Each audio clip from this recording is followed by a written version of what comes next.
Ready? All right.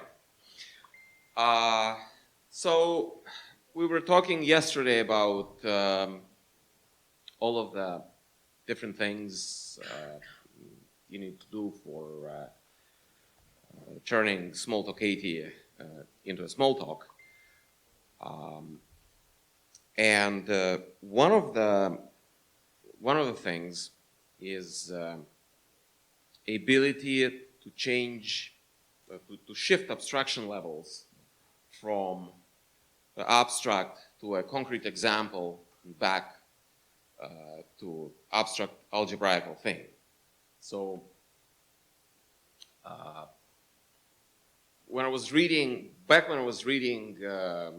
Diofantes, I was fascinated by how he, back in the day when there is no algebraic notations, when you don't have on paper, when you cannot write A for any number, it's only concrete numbers, and even these concrete numbers like 5, they are written in words. He's still able to ask questions of extreme abstraction, such as, well, I have an algebraic equation. Well, he's interested in questions like, when are these the solutions to this equation? Are they are any of them integers, or they are all irrationals? So the way how he does that is he gives an example. Like, I'm making this one up. Let's say at a children's level, let's say we're interested in how to solve quadratic equations. So he gives a very concrete equation. 5x squared plus 3x plus 1 equals 0.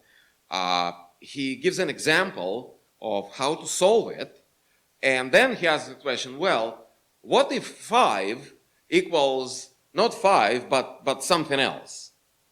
So he doesn't go outside of, he doesn't have a concept of algebraic notation, but he just, like that famous joke about, 3 is less than 4, even for very large values of 3. Well, in Diofantes' book, this is not really true, because in Diofantes, 3 could be 10. And this is something that is, I've been crucially missing this from any implementation of Smalltalk or the idea that we have about the Dynabook, in that we are only working with examples. So we had back in university, we had a class in gauge fields, and this famous Professor Rubakov, he was explaining things in such a way that you have this feeling that you are touching that gauge field, or holding it with the hands and can observe it, and then you have it right there. And then there was this replacement professor, or the filling professor, when the big guy was away on a conference or something. And he also explained things, and he could, you could understand him, and what he was saying was perfectly fine. But I couldn't get out of this bothering sensation that we are just talking about the thing. We are writing these same equations on the blackboard with the chalk, but the actual thing that we're talking about is not there. I'm not really touching it.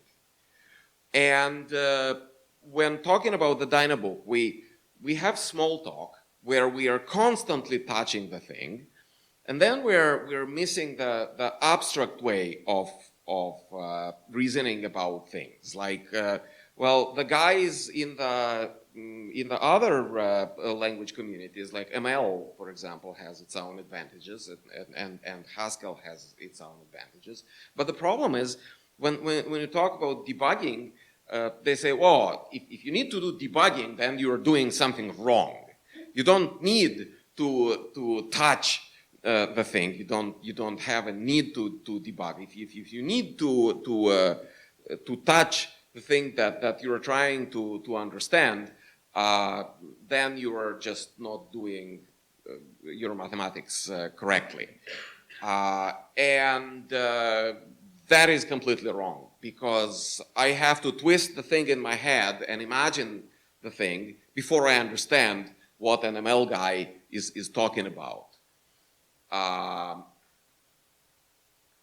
But then, the way how we do it in Smalltalk, well, we're forced to for example, we're stuck with things like tests, where, well, you start executing a test and you step through it and you say, oh, okay, well, this is an example, and this is how it works. And if I want to do, well, what other scenario, I just do another test, and here is another input, which is concrete input into the system. And on this other input, I again say, oh, okay, yeah, I see how it works. But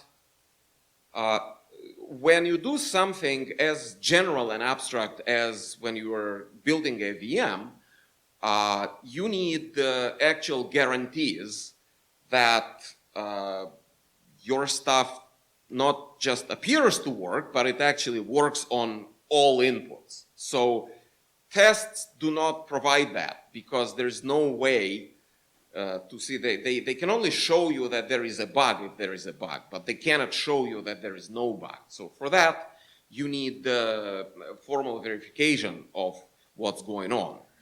And we have been building this for a while, and now we have a mathematical foundation that we can do this kind of proof. So I can have the VM, and it's simulated inside Smalltalk, but it's not just simulated in a concrete example. You symbolically execute the VM, you give it a symbolic input, and at the end you see that what it computes is actually correct, because, well, you go through a prover and you come back with a lack of a counterexample. All this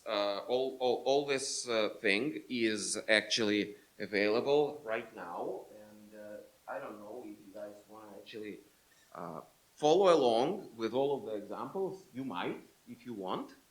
If this is going to project. Yeah. Yes. So this is the GitHub repo, Shingarov/machine arithmetic, and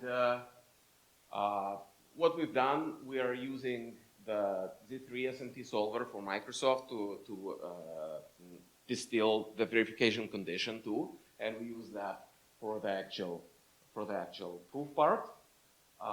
And we've built a bunch of stuff on top of that, and I will show you how exactly ours is much higher level than Z3 itself, and basically you don't really need even to explicitly, you just run that in Faro or Virba, you just execute that in your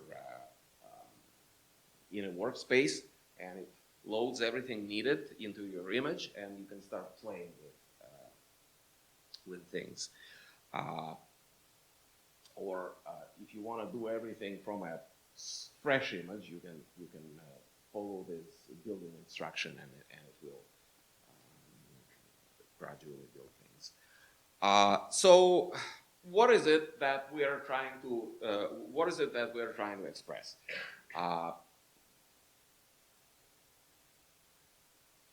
the shape of what I wanted to, how I wanted to feel nicely, came from talking for many years, talking with Hernan Wilkinson, who is sadly not here because of visa restrictions. So in his live typing, you are executing your code, and at the end, it gives you that, oh, okay, well, this, for example, this method, it will return an integer. And, while this is executing, this is a byte array and so on. And these things, I mean, they're nice, but the typing that you're getting, as, typing in live typing, it's not, they're not really types. What we are limited with is we're just looking at what classes they are. But a class of something is not really expressive to express what a method is doing. Let's say abs, just to see that it's a number coming out of there or it's an integer coming out of there, doesn't tell me anything, right? Like a significant information is that, well, yeah, it's an integer, but it's greater than 0, or greater or more than 0. Now, is it this code that I have implementing abs? Is it for all numbers? Is it just for integers? Is it for what? Right? So is it a now we have to express things like an integer, but which is more or equal than 0, or is it a number more or equal than 0? How do you create an object that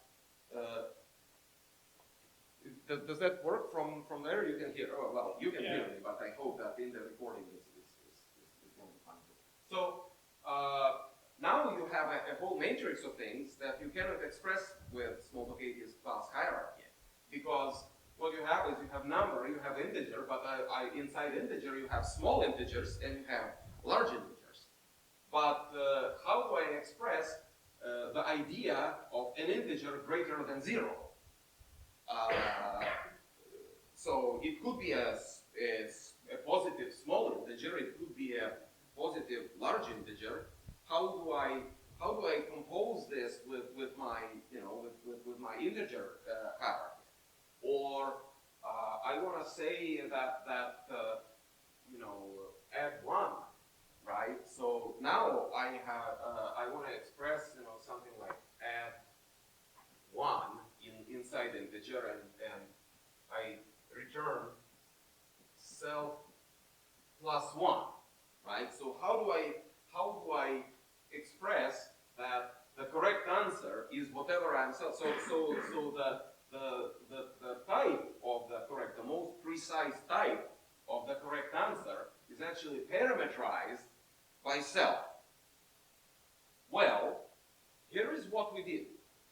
We have this, and it's not, I did not invent this, I just implemented it in Smalltalk. So what we implement are refinement types. So you say I have integer, and then I use this mathematical notation that for 200 years it's been used, right? When you say, well, this is a set of all x belonging to Zalen, right? This is all integers, such that, well, let's say, I don't know, x greater or more than 0, right? Well, right. So how about this? And this is actual code that you can run, and I'll show you. So how about just saying integer, and because vertical bar is a valid binary selector in Smalltalk, just send it message, and the argument is a Smalltalk block that answers true if this guy is greater than 0, or false if he is less than 0. So this is a Smalltalk block like this.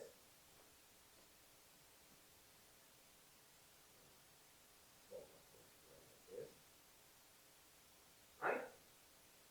Now, I can compose these things. The protocol, I call this a shallow refinement, and I'll explain why I call it shallow. But it's a set. I can do anything that I can ask a set about. I can ask for give me all elements, and when I iterate, it's gonna give me a stream of elements. This is gonna be a stream. I can intersect. So if I am interested in integers between 0 and 5, I can have another one, right? Integer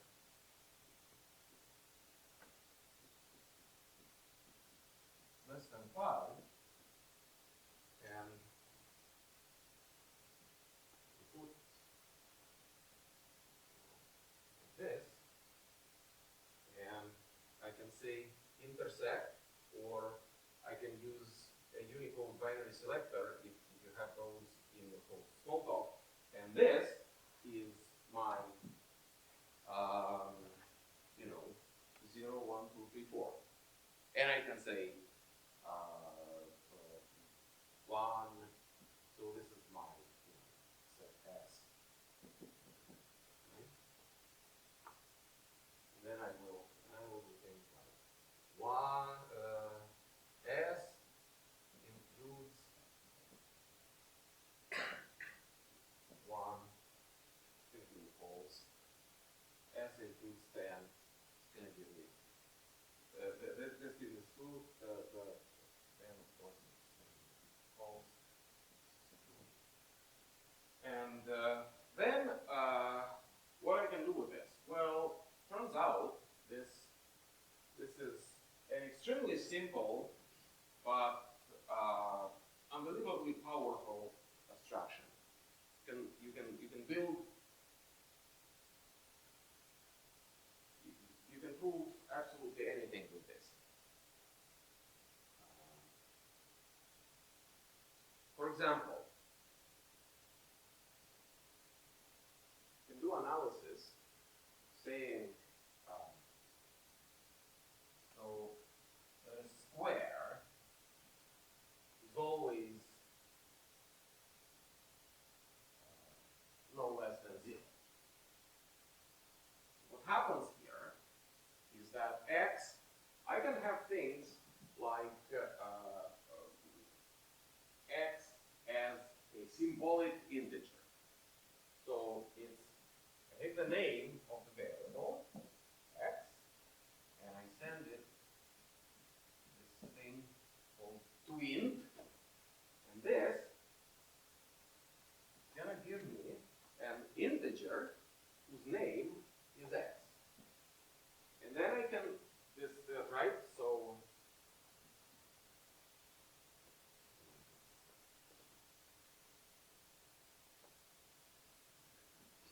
here,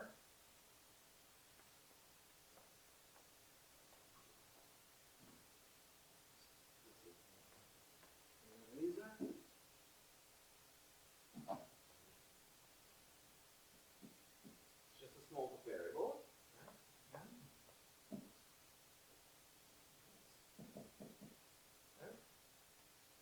Now at this point, this is an integer called called x, and then I can do things like this.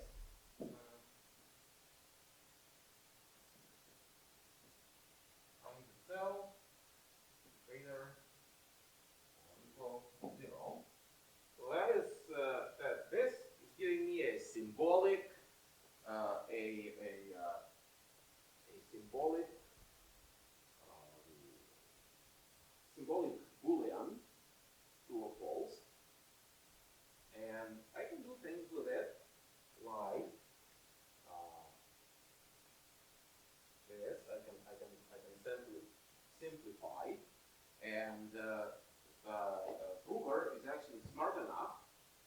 simplify that to true.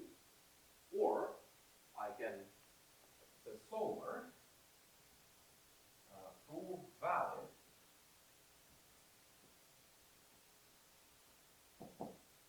and this is it's an argument to this guy, and it's just gonna return me an instance of satisfied solver. Well, what if I say greater than 0? It's gonna raise an exception, and inside that exception, there is an instance variable in the exception object named counterexample. And inside that counterexample, it will give me if x equals 0. It tried to prove that this guy is always greater than 0, and found that, oh shit, what if x equals 0? And as a programmer, or as the automatic consumer of this solver, you cannot just say, oh, it failed. It explains to you why it failed. So I'll just show you.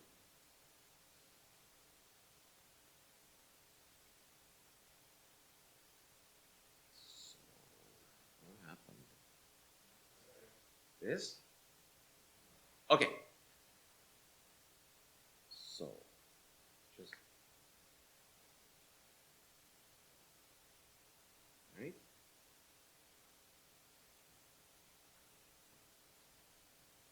Well, now, we have a little bit of an integration problem that we haven't solved yet. We have separately integer, which is the host Pharaoh's class integer, and we have our own int, which is like our integers, and we coerce between them automatically, but they're not the same like bona fide class. So, and we of that thing that has a sort, and actually you don't need that. You just need the name of the guy, and to int is gonna make it the right thing. And then Z3 solver prove valid, and what I want to prove is that x times itself is greater than 0, right? And if I do that, oh,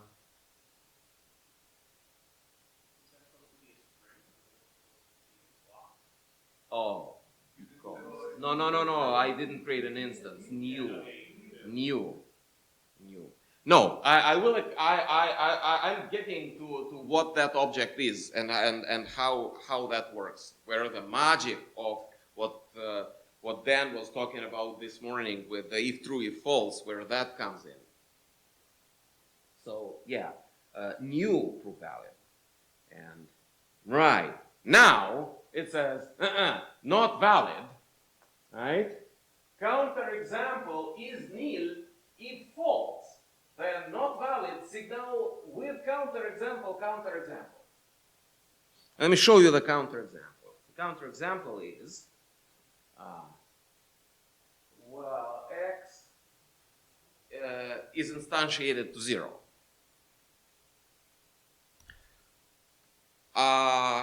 So that's just the interface to the Z3 SMT solver in a nutshell.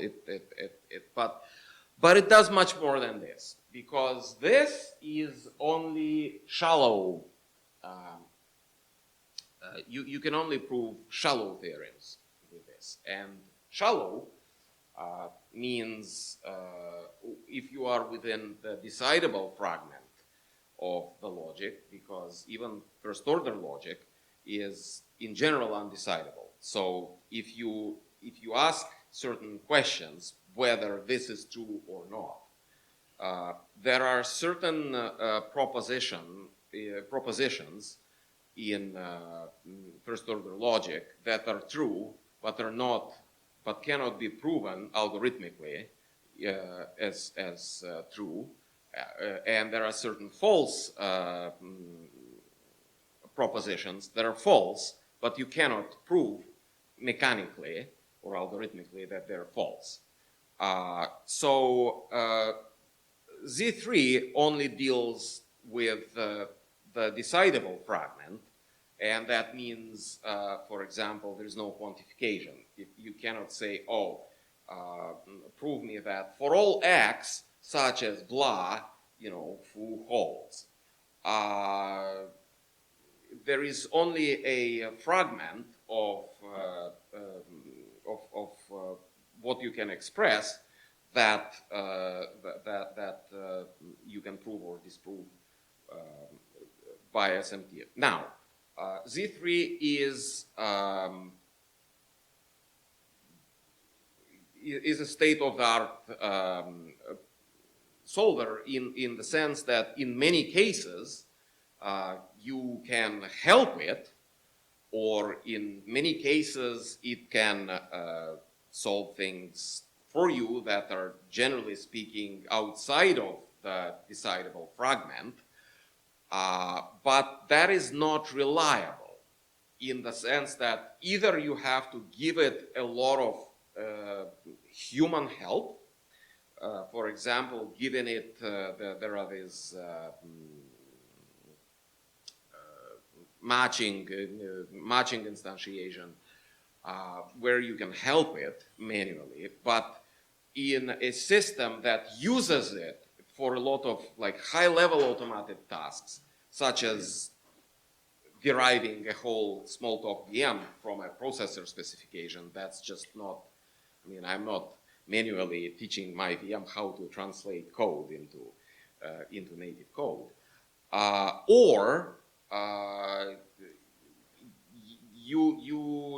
You do not expect, you do not know what to expect. Sometimes it might find a solution, or sometimes it might go into an infinite cycle, and it's an area of research that they are getting better at.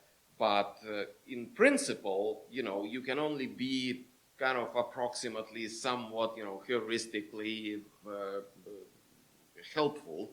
But because there are certain things that are undecidable in principle, like the halting problem is undecidable, right? And there's no way around that.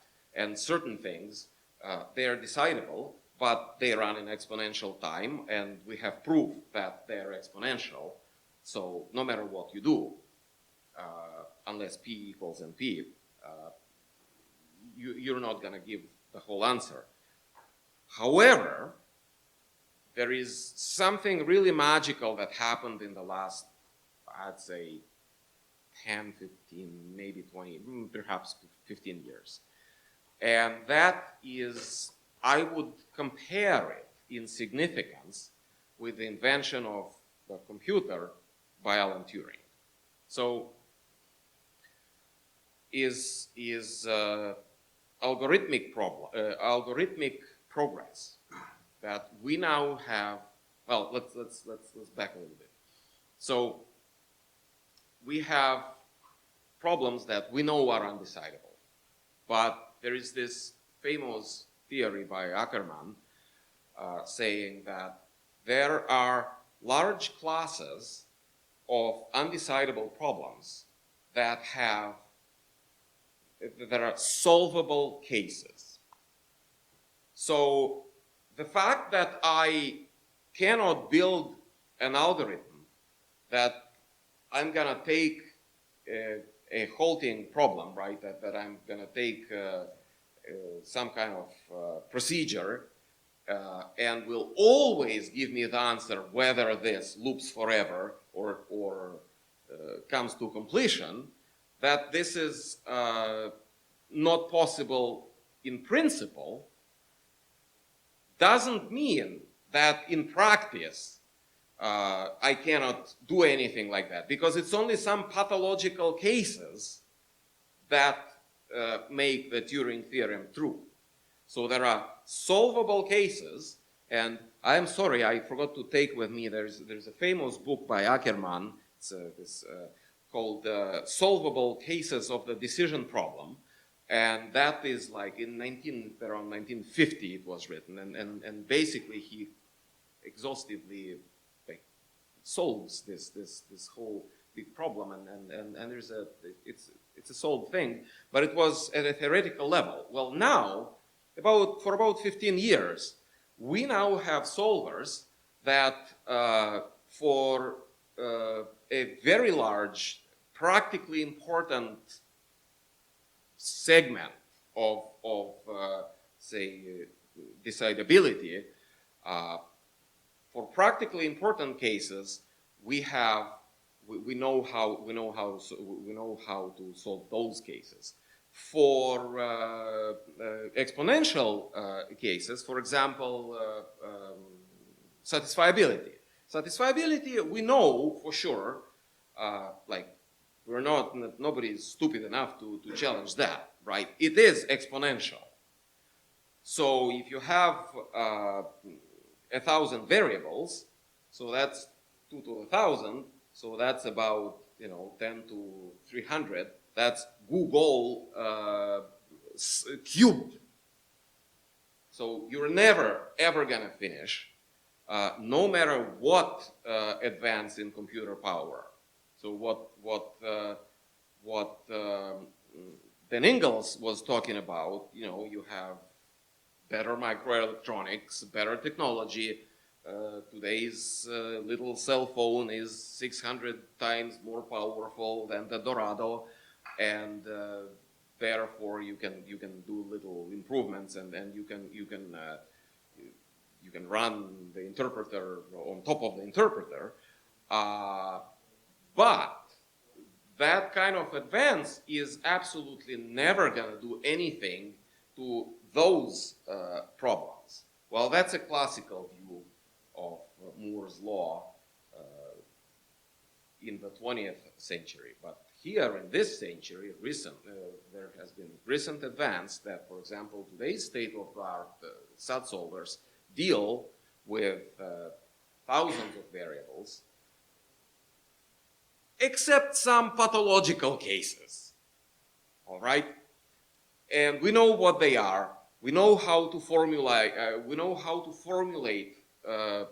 We know how to formulate problems such that we're not bumping into those pathological cases. And this is as much of a game changer in terms of doing things that we thought were totally impossible before these advances, as the invention of the computer. You would say, oh, well, no, you cannot really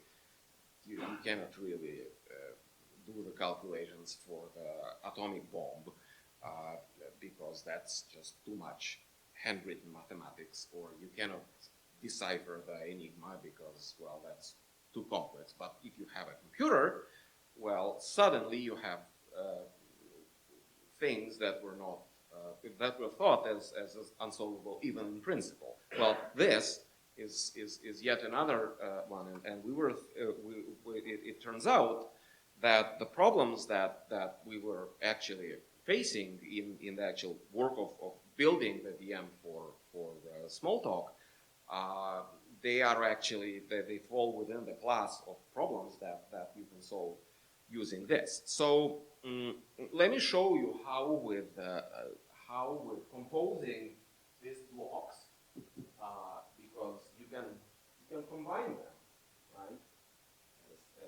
And they form an algebra of logic, right? So unlike classes that, well, I mean, obviously we all love programming with classes, but in terms of composing like this, they don't do this. I mean, how do we express integers? And it turns out that this is a very easy and a very natural way of composing statements about about what a piece of Smalltalk code is doing in particular. So let's say you have a method that is, I don't want to be too far from the mic, so I will erase this. Like or if you can hold the mic. well, I could just like this. Yeah, that works too. Right. So you have a piece of code that, I don't know, this is a method, right? And you go x and x something something, and then you have some parameters. So this is method foo, and it takes some kind of a, and let's say a is positive if true. Let's make it simple. Let's not talk about x. If true, return 1.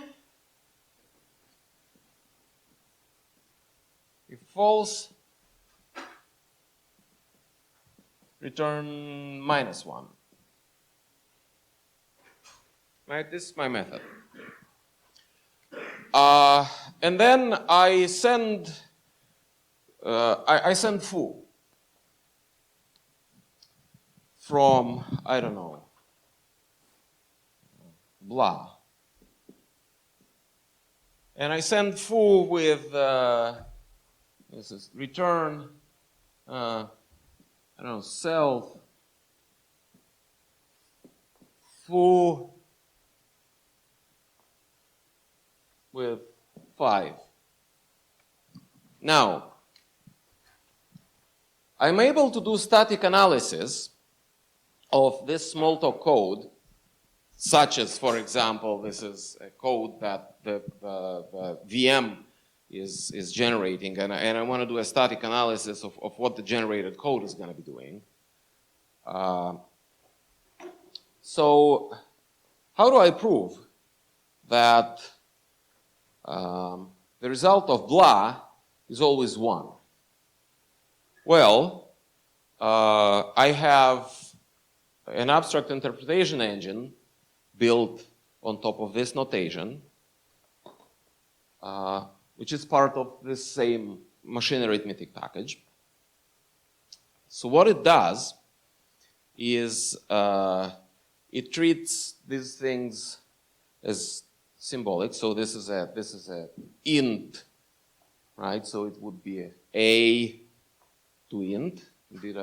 Yeah, here, right? So it's a to int, and then I perform a greater than 0, and that gives me a symbolic Boolean, which is symbolically true if a is greater than 0, and symbolically false if it is not greater than 0. And then the magic of objects, right? To this thing, I am sending if true, if false, given it these two blocks. And it constructs, it unfolds, right? It constructs an AST, which, depending on this, has 2 branches, ending up in 1 or -1. And then I have a constraint that A is actually 5. How about this? Greater than 0. Okay? That A is constrained to actually be 5. And then I am trying to, again, I have my solver, and I try to prove valid that self blah, oh, actually value, here, yes, this is, what is it? Equals 1. So what it does, it resolves the constraint, sees that this branch is unreachable, symbolically executes this, and says, oh, I only have one branch. I just have to simplify all of this expression. And so that part of the expression becomes 1, and it just calculates 1 equals 1. Oh yeah, it is valid for all values of my variable, right? Of my variables, of which there are none. But obviously I can say, you know, I call self foo, I call it with x times x, right? And here I have x is just the string x to int, right? Well, that's smart enough to combine the logical meta theory of if true, if false, union, intersection, and all that, with the concrete theory of linear integer arithmetic. And in the combination of theory, I can I transform that into a satisfiability problem, and I am trying to find the counterexample. Can this be not 1? And it fails to find the counterexample and says, yep, the result of blah, propagating through all that, propagating through all of the Smalltalk code here that we symbolically executed, yep, it is always 1.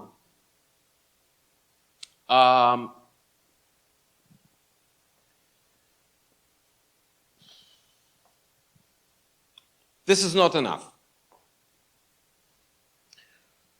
This is not enough because this only works for straight line code. Straight line means doesn't have loops. But to be interesting, did you raise your hand then? No? It was just, okay. To be interesting, you need to be able to traverse recursive structures. So you have a list of things, and you wanna calculate, like as a classical trivial example, right? You wanna calculate the length of the list. So you wanna somehow do it, and you don't know what the length, right? It's an unbounded length, unbounded size structure, and you cannot exhaustively walk because it's potentially well, not infinite, but unbounded in size. So what you do is, remember how I said it unrolls things. So you do a representation that discards the uninteresting or irrelevant parts of the structure and only preserves topological properties of the execution of your code. But when you discard these things, what happens is that it preserves all of the order properties of sets.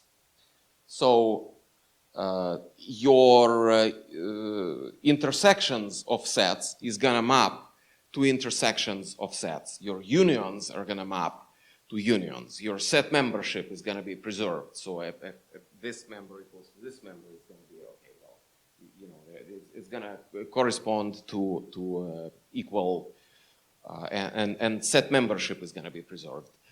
And then when you're going through this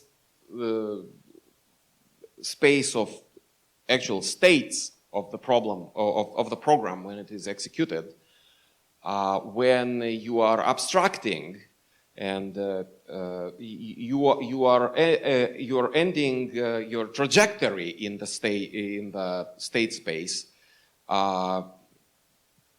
eventually collapses into a fixed point. When you unfold the computation, so you unfold it, it may go into infinity here, or being unbounded, but the invariant that you're looking for, that you had the correct, so it's induction, right? So you are preserving the invariant at every step you unfold, but in the abstract interpretation space, every unfolding step is gonna end up in the same state. So your program may be going like this, but in the abstract space, well, maybe initially you go like this, but then what you're gonna go is gonna go always like this. So the complexity does not increase in an unbounded way. The complexity, you're always at one point. And when you have reached this point, is then you have a verification condition that you can throw at the SMT solver, and he is gonna, dependent on whether there is a counterexample or not, he's gonna say whether your program is, well, basically what we're doing is type checking here, so he's gonna say safe or unsafe. So for competing with other guys who are doing somewhat similar things, and to be able to show my results in outside of Smalltalk conferences and do this in their conferences, I like running other people's benchmarks and test suites. So one other community who is doing similar technology based on refinement types are the Liquid Haskell guys. And they have a little DSL for modeling, toy programs. It's called, let me show you, it's called Sprite. And in machine arithmetic, in order to be able to compete in their competitions, I have a tiny, Sprite lang, and I have a parser, which is very, very, very tight, which is just, you see, just less than a dozen productions. And here is their thing. So here are their tests, and they're interesting. They are, so this is the positive test. And for example, something like what for example, no, that's, something like this is that I have an assert, so this C assert, or like static assert, I guess, is an assert that is checked, that the Smalltalk compiler will be able to check at compile time.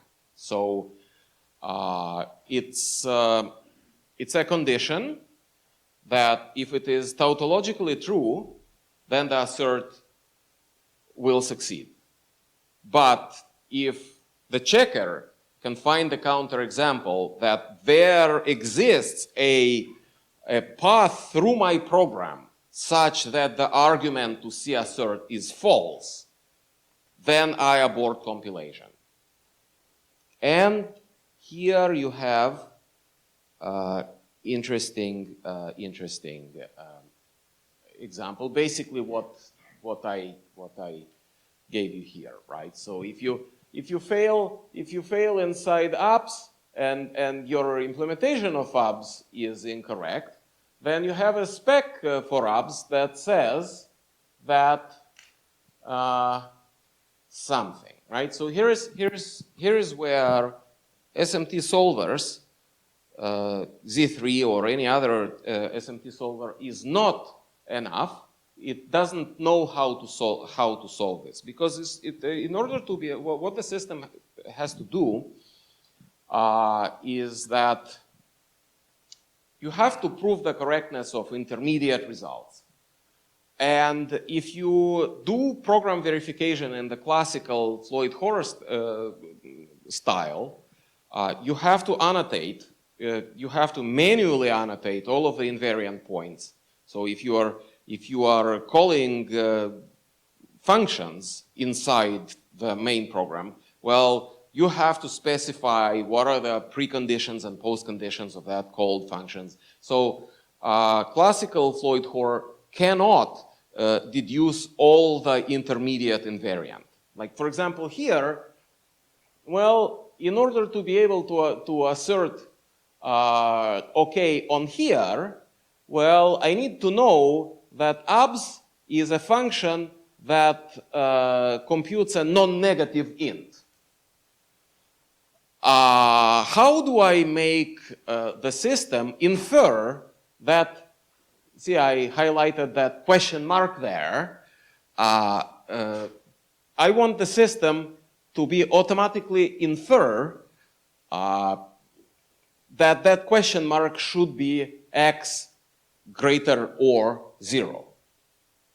And that is something that, well, has been known for a very, very long time, how to do that.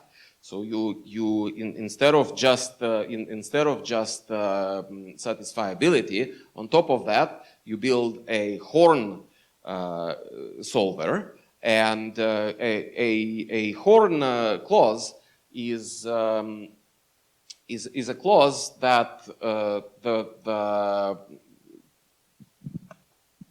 me explain. So you have some sort of, like your P and your condition is something that you have to do A of X,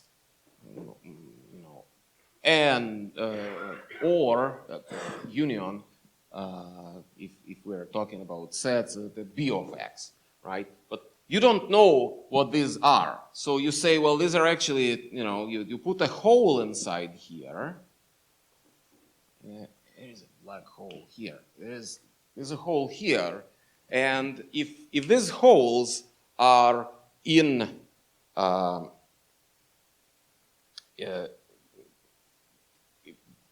if these holes are inside a predicate that happens somewhere in the middle of a computation, and you want to, you have an upper bound and a lower bound, a horn solver can deduce what these guys are in the strongest case and in the weakest case, and find them out.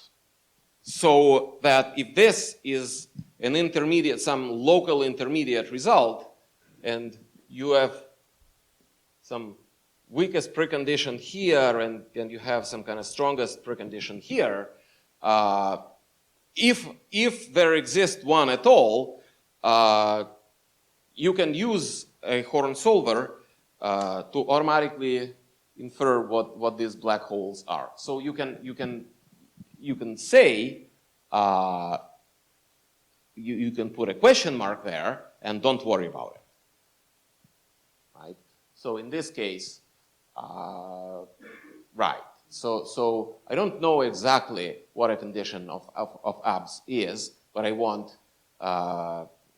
this YA to be greater than 0, and I want the whole program to not crash on assert.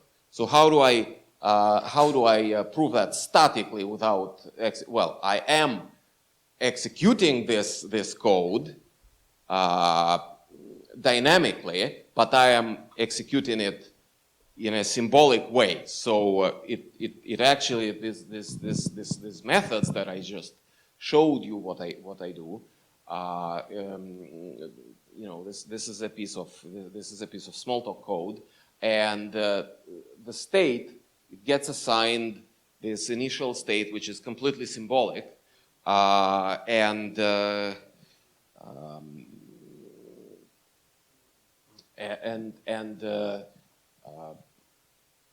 I use the Horn solver to synthesize that intermediate verification condition, and then the verification condition I give again to the SMT solver, and if I run this, because this is greater than 0, and you see the implementation of abs is actually correct, right? So if I didn't know what was inside abs, then I couldn't prove that it produces the correct result, right? But even though I don't know what the contract of abs is, I can just infer it and transfer or transition from the actual implementation of abs to deducing that C-assert of OK will not crash. So if I run this test, that passes. But if I screw my implementation of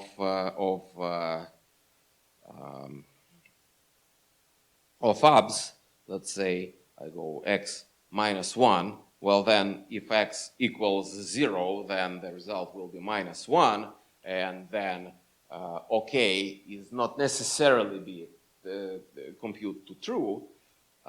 So if I save that and I run this, then I get unsafe, right? So it's this is how we do static analysis. How are we doing on time? 10 minutes. What do you guys want to best do? Do you want to go home with loot bags, you know, in an image, have this, but maybe not. Some people wanted to do a kids, please do try this at home session. Maybe you have questions, or maybe I can show you what I build on top of this. Or maybe you want to more, you know, more. What is the mathematics? What books to read? Like what? I have a question. Yes. You do this in order to compete with the Haskell. Yes. And how do you do? Do you do well? We are with this particular test suite. We are not running all of it yet, so some of there is no, negative is not the interesting one.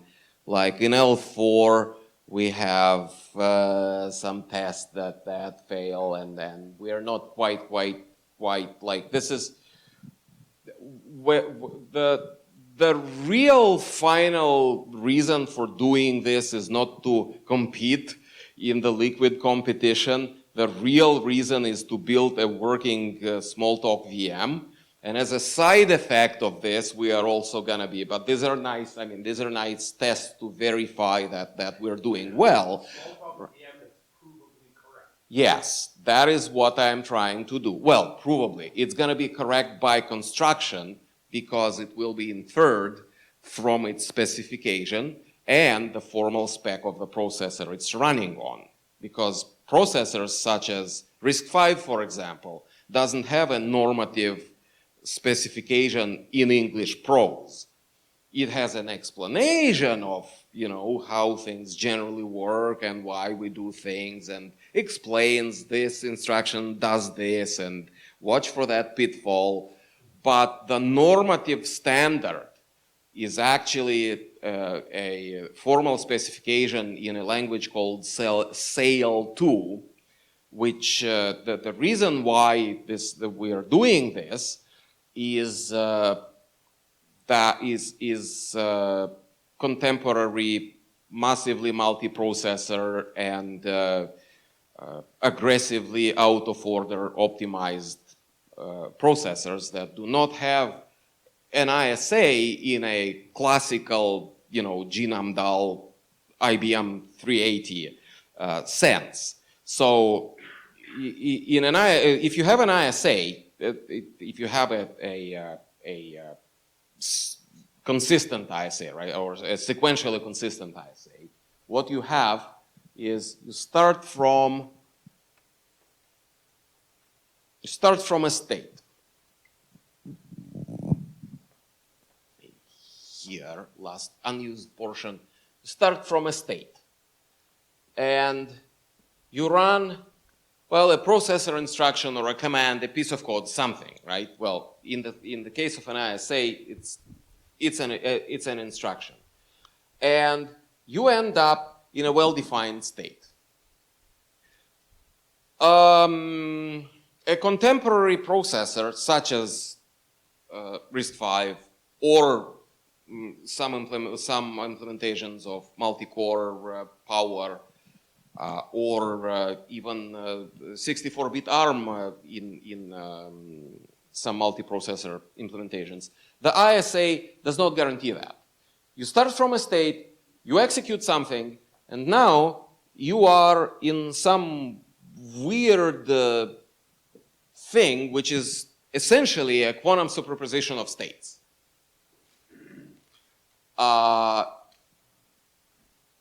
The spec does not tell you exactly what is happening here, because you may have several instructions in flight, reorder buffers. They're not guaranteed what you do. If you have a weakly consistent memory system and you have two different processors, you don't know. You may have some location in memory, some address, and at that address you place 1, and then to the same address you place 2, and then you have another processor that is doing loads from these things. Well, they might well appear in reverse order. So I do a read from location A and I get 2. And then on the next instruction, I read this location again and I get 1. The ISA does not say that this is not impossible. So how does anything work on these? Oh, well, the same way what I showed you here, right? So there are this, you have a specification that specifies not a single point in the state space, but you specify a predicate, right? So it's a block of code taken as state S. It's a block of code taken as state S. So this is this class, instead of integer, now becomes processor state. Right? I'm making stuff up for the sake of explanation, right? And it takes a state, little s, and it says whether it is permissible under the ISA rules or it is not permissible. Can the processor do this or not? And you end up with this set of of processor states allowed by the ISA. And then you have this thing, right? So you start from a state or from some kind of set of states. You are here. And then the dynamical law, your laws of physics, as Dave Buck was talking about, you move, right, to some across this state. And what you have is the shape of where you can be is changing. Or if we're doing a time diagram, so this would be your states vertically. Can I have a real marker? I had another one here. Maybe this works better. So this, oh yeah, this is much better. So these are your states, and this is time. This is state. So you have some kind of evolution of where you want to be, and what you want to prove is that there is like a green thing that like a green path, and outside everything outside is red. So what you want to prove is that you are inside, that the actual dynamical behavior is inside of this allowable green thing. And in general, to exactly calculate what this is undecidable because of Turing's halting. But if you leave wide enough margins, you cannot calculate this exactly. But in language of epsilon delta, you can have within any epsilon of precision, you can say, yeah, I'm okay. And this is how optimizing compilers have been working for decades now. I mean, there's nothing new. I'm just implementing. I'm taking very, very old books on how optimizing compilers for that sort of architectures work, and I'm just implementing them in Smalltalk. It's almost like asking how much is 2 plus 2, and say, what would you like it to be? Well, yes, we are. Yeah. Very large values of 4.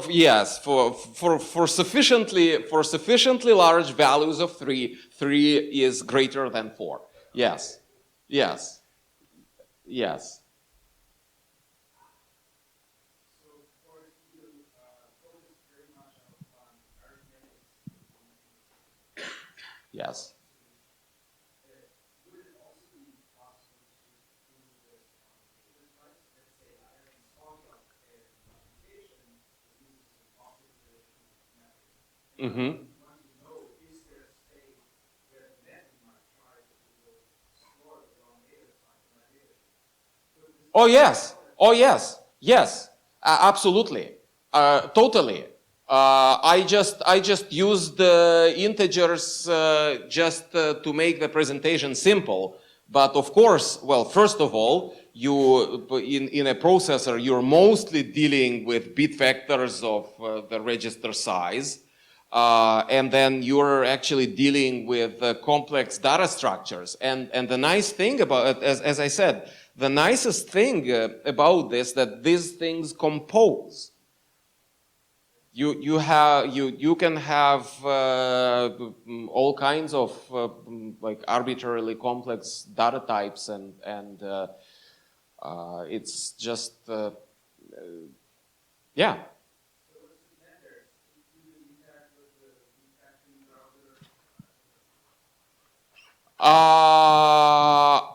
This is not done yet, interacting with the refactoring browser so that it automatically says, oh, there is a path through this code, and that assert, because they're just, these verification conditions, they're just normal asserts, right? We just execute like we just execute Smalltalk code like normal Smalltalk code.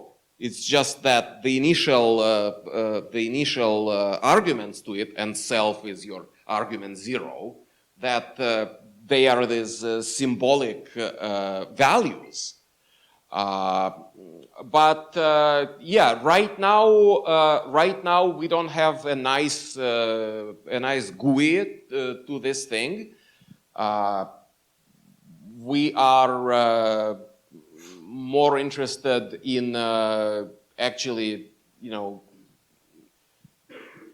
like how do I formalize the self-modifying polymorphic inline cache? What happens in that case? And we got like, oh, this is so complex that trying to write these verification conditions, I can never get it right.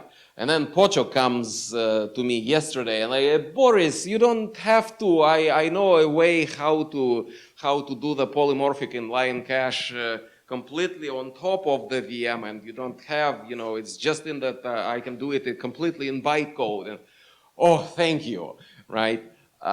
So it's we have Smalltalk execution, but it's not, you know, it's not fully done yet. The other thing is the processor itself that we're targeting. We are part of the RISC-V J extension working group, and in the J extension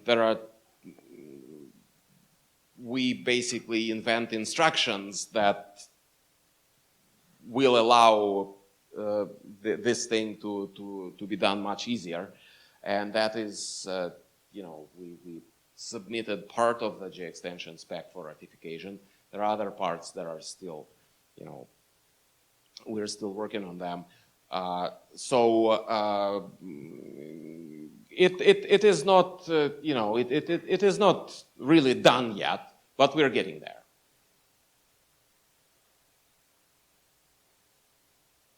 Any other questions?